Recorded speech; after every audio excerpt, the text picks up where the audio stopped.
पुणे जिल्ह्यात झालेल्या मुसळधार पावसामुळे भीमा नदी काठच्या गावांसाठी एक मोठी बातमी समोर येते. उजनी धरणाचे दरवाजे अखेर उघडण्यात आलेले आहेत. धरणातून पाण्याचा विसर्ग सुरू झाल्याने भीमा नदी काठच्या गावांना सध्या सतर्कतेचा इशारा देण्यात आलेला आहे. उजनी धरणाच्या पाणलोट क्षेत्रात सुरू असलेल्या मुसळधार पावसामुळे उजनी धरण झपाट्याने भरत असून प्रशासनाने धरणातील पाणीसाठा नियंत्रित ठेवण्यासाठी हा महत्त्वाचा निर्णय घेतलेला आहे.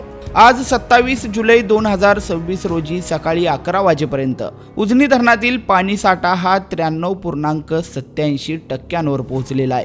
धरणाच्या पाणलोट क्षेत्रातून मोठ्या प्रमाणात पाण्याची आवक सुरू असल्याने धरण प्रशासनानं सांडव्यावरील वक्रद्वार उघडण्याचा निर्णय घेतलाय. यानुसार आज सकाळी 11 वाजल्यापासून सांडव्यावरील द्वारामधून 5000 क्युसेक्स आणि वीज निर्मितीमधून 1600 क्युसेक्स असा एकूण 6600 क्युसेक्स पाण्याचा विसर्ग हा भीमा नदी पात्रात सुरू करण्यात आलेला आहे. धरण प्रशासनाच्या माहितीनुसार पाणलोट क्षेत्रात पावसाचा जोर कायम राहिला आणि धरणात येणाऱ्या पाण्याची आवक वाढत राहिली तर या विसर्गामध्ये आणखी वाढ केली जाऊ शकते. त्यामुळे भीमा नदी काठच्या पाणी पातळीत वाढ होण्याची शक्यता व्यक्त करण्यात येते आहे.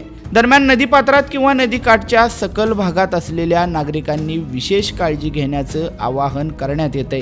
नदीकिनारी असलेले साहित्य आणि जनावरे सुरक्षित ठिकाणी हलवण्याची प्रक्रिया ही सुरू करण्याची सूचना संबंधित यंत्रणांना देण्यात आलेल्या असून स्थानिक प्रशासन सध्या परिस्थितीवर लक्ष ठेवून आहे.